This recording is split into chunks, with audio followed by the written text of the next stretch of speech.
नमस्कार। आज जो शख्स हमारे खास मेहमान के रूप में हमारे साथ उपस्थित हैं, आपको बता दें कुछ समय पहले जो लोकल मीडिया है और नेशनल मीडिया है उसके आकर्षण का मुख्य केंद्र रहे, चर्चा का विषय बने रहे। आज हमारे साथ मौजूद हैं रेवाड़ी से पूर्व में आम आदमी पार्टी से प्रत्याशी रहे राजेश शर्मा रेवाड़ी। जी हाँ, बिल्कुल, ये नाम तो आपने काफी बार सुना होगा और चर्चित मीडिया में देखा भी होगा, क्योंकि कुछ दिन पहले रेवाड़ी में एक बड़ा बवाल हुआ था। उसका मुख्य आकर्षण का केंद्र यही थे उस सूत्रधार जिन्होंने प्रशासन को जगाने का कार्य किया। आज हमारे साथ मौजूद है, मिलते हैं, बातचीत करते हैं, जानते हैं कि क्या मामला था वो जो इनको अर्धनग्न प्रदर्शन करना पड़ा और क्या इनके द्वारा किए गए प्रदर्शन की सुनवाई की प्रशासन ने, क्या सरकार के कान पर जू रहेंगी, क्या खुली अधिकारियों की नींद। तो बात करते हैं राजेश शर्मा रेवाड़ी से। राजेश जी नमस्कार। नमस्कार सभी दर्शकों को नमस्कार। मैं सभी से सबसे पहले तो रिक्वेस्ट करूंगा इसे शेयर करना। जी देखो, जिस दिन मैं नंगन प्रदर्शन करने गया लंगोट बांध के मैं इसलिए गया, सरकार भी नंगी और प्रशासन भी नंगा। क्या इस सरकार में और प्रशासन में मैं टाई बांध के थोड़ी जाऊंगा? जब ये सरकार सुनी नहीं रही, कई दफा मैंने ज्ञापन दिया, उसके बाद नंगन प्रदर्शन किया। बड़े बड़े न्यूज चैनल पे भी मेरी न्यूज चली और उनका भी मैं धन्यवाद करता हूँ। 11 मुद्दे थे उसके अंदर मेरे। जी, वजह क्या थी, क्यों आपको जो लंगोट बांधकर प्रदर्शन है वो करना पड़ा था? देखो, जो पूरे हिंदुस्तान के अंदर पब्लिक के टैक्स के पैसों का मिसयूज होना, मैं आज हरियाणा की या रेवाड़ी की, नारनौल, महेंद्रगढ़, दादरी, भिवानी की बात नहीं करूंगा, मैं पूरे हिंदुस्तान की बात करूंगा आपके चैनल के माध्यम से। जो पब्लिक के टैक्स के पैसों का मिसयूज होता है, जितनी भी सरकारी बिल्डिंग है सबके अंदर हीटर चलते हैं, उनका बिजली का बिल कौन भरता है? सब ये पब्लिक के टैक्स के पैसों से बिल भरा जाता है। जो अधिकारी हीटर चलाते हैं उनके घर में जाके देख लो, 9 वाट की एलईडी भी नहीं मिलेगी, 6 वाट की एलईडी मिलेगी। 100 वाट के बल्ब की तो बात छोड़ो, क्योंकि सरकारी बिल्डिंगों में उनकी जेब से बिल नहीं भरा जाता। तो मेरा पहला मुद्दा तो ये था। दूसरा था मेरा सफाई कर्मचारियों को लेकर। भाई, जितने भी हरियाणा के अंदर नहीं, पूरे हिंदुस्तान में जो सफाई कर्मचारी है उनको सरकारी नौकरी का दर्जा दिया जाए, जो अपने स्वास्थ्य का ध्यान नहीं रखते हुए दूसरों का स्वास्थ्य का ध्यान रखते हैं। आपने देखा होगा अभी 1.5 साल पहले कोरोना महामारी के अंदर कितने जो बड़े बुजुर्ग नौजवान साथी, हमारी माता बहनें जो भगवान को प्यारी हो गई, तो हमारे खुद के जो उनके खुद के जो घर वाले थे वो भी दाह संस्कार में नहीं गए।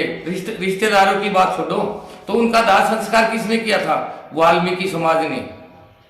उसका जो दाह संस्कार किया था वाल्मीकि समाज ने किया था। तो मैं सरकार से यही डिमांड करता हूँ, सबसे पहले जितने भी पूरे हिंदुस्तान के अंदर और हरियाणा के अंदर जितने भी सफाई कर्मचारी है, इनको सरकारी नौकरी का दर्जा दिया जाए। आज इनको 300 रुपये रोज मिलता है, 9,000 रुपये महीना। मैं मनोहरलाल खट्टर जी से एक बात पूछना चाहता हूँ, 9,000 रुपये महीने में आप अपना चाय का खर्चा भी निकाल के दिखा दो।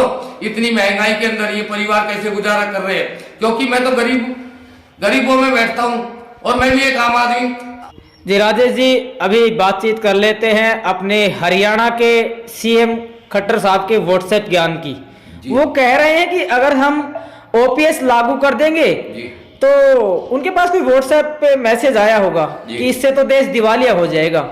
क्या कहेंगे, क्या जो कर्मचारी पूर्व में रहे हैं उनको पेंशन देने से देश दिवालिया हो सकता है?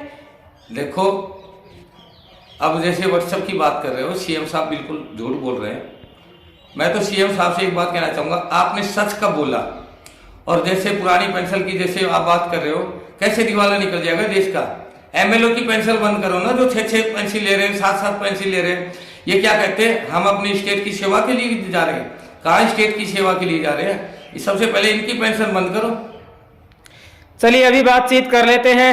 चर्चित मुद्दा आज भी है हरियाणा में सरपंचों का धरना प्रदर्शन। जी, क्या कहना चाहेंगे? आप भी पूर्व में अपना भाग्य राजनीति में आजमा चुके हैं, राजनीति की काफी अच्छी समझ आपको होगी। जी जी, क्या कहेंगे इस बारे में? देखो, 2 लाख रुपए से होगा क्या?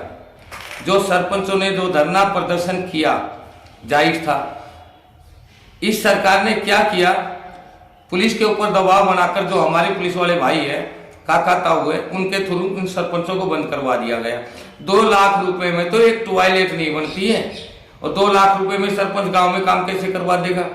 तो ये ई ट्रेडिंग जो इन्होंने लागू की है ना, इनके अपने कॉन्ट्रैक्ट होंगे, इनके अपने कॉन्ट्रैक्ट होंगे और इनको कमीशन देंगे एमएलए एमपी को, और एमएलए एमपी जैसे चाहेंगे वैसे वो काम करेगा। तो ये सरकार ये नया कानून इसलिए लेके आई है। सीधी सी बात है, बीजेपी सरकार कह रही है कि भ्रष्टाचार के खिलाफ जीरो टॉलरेंस की नीति अपनाएगी, लेकिन जब टेंडर ही मंत्रियों के होंगे, टेंडर ही मंत्रियों के कैंडिडेटों के होंगे, तो सीधी सी बात है भ्रष्टाचार तो ऑब्वियसली बढ़ेगा ही बढ़ेगा। बिल्कुल बढ़ेगा। आप ये देख लो ना, किसी भी एरिया से एमएलए एमपी को ले लो, जब वो विधानसभा के इलेक्शन लड़े, लोकसभा के इलेक्शन लड़े, उससे पहले उनके पास कितनी प्रॉपर्टी थी, आज की इतनी प्रॉपर्टी कहां से होगी? तो सबसे भ्रष्ट तो बीजेपी के अंदर नेता बैठे हैं। और भ्रष्ट की तो बात छोड़ो, अभी आपने देखा होगा एक हमारी बहन जो चिल्ला रही थी खेल मंत्री के ऊपर, मेरे साथ ये किया, मेरे साथ वो किया, और उस खेल मंत्री ने झंडा फहराया है 26 जनवरी को। ये देश का, हरियाणा का नहीं, ये देश का ही दुर्भाग्य है। वो आदमी, वो खेल मंत्री तो रस्सी पकड़ने के काबिल नहीं था। इस बीजेपी सरकार ने हरियाणा का भट्टा बैठा दिया, भट्टा।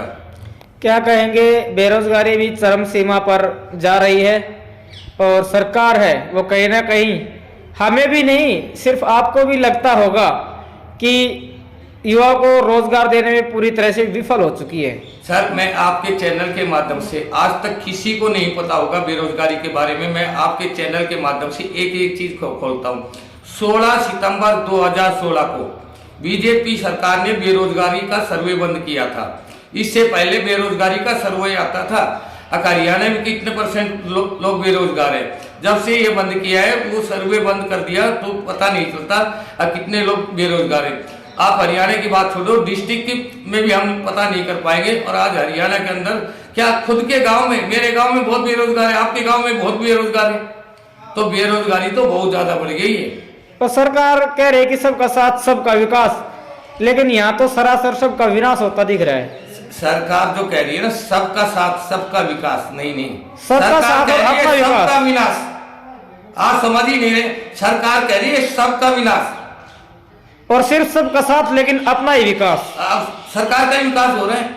आप एमएलए एमपी को देख लो, कहां से कहां पहुंच गए। 25-25, 30-30, 50-50 लाख रुपए की उनके पास गाड़ियां होती है, तो ये कहां से आ गए पैसे? तो ये हरियाणा को लूट रहे हैं। हरियाणा सरकार लुटेरी सरकार है। 2024 में पता चल जाएगा।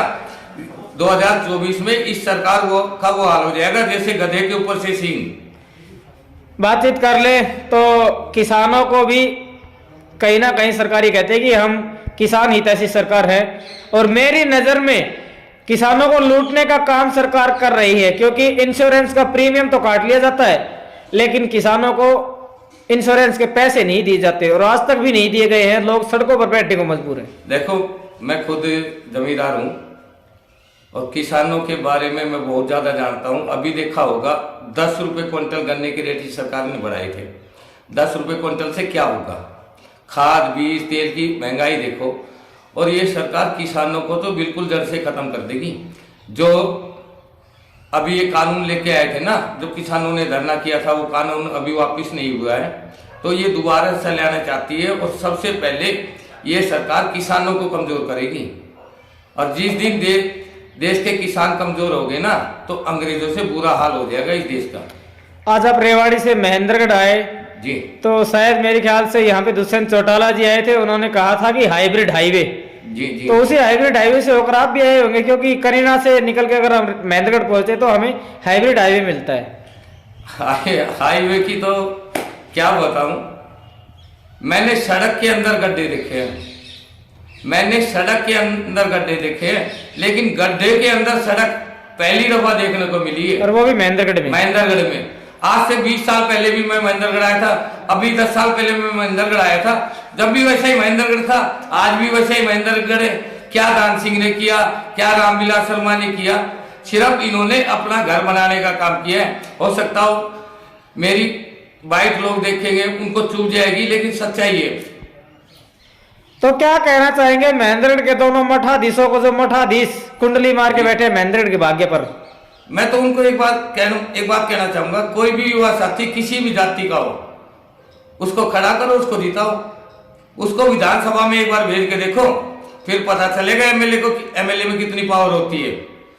तो भैया हमारे साथ मौजूद रहे आज के हमारे खास मेहमान के रूप में राजेश शर्मा रेवाड़ी, जो आम आदमी पार्टी से रेवाड़ी से पूर्व में विधानसभा प्रत्याशी रह चुके हैं। सरकार से जो संबंधित मुद्दे थे उनसे हमने इनके चर्चा भी की है उनके बारे में, और इसी के साथ साथ सरकार की इन्होंने बहुत अच्छी प्रशंसा भी की है, और हम भी प्रशंसा लगातार सरकार की, जिस तरह से सरकार डिजर्व करेगी लगातार करते रहेंगे। तो आप देखते रहिए आपका अपना न्यूज चैनल इंडिया दैनिक न्यूज और भारत गौरव न्यूज। इस खास साक्षात्कार को ज्यादा से ज्यादा शेयर अवश्य करें और कमेंट सेक्शन में अपना जवाब दें अवश्य कि सरकार कहां तक युवाओं को रोजगार देने में सफल रही है, कहां तक सरकार किसान हितैषी है, और कहां तक जो खिलाड़ी है उनको उचित सम्मान, मान और न्याय मिल पा रहा है। धन्यवाद जी। नमस्कार।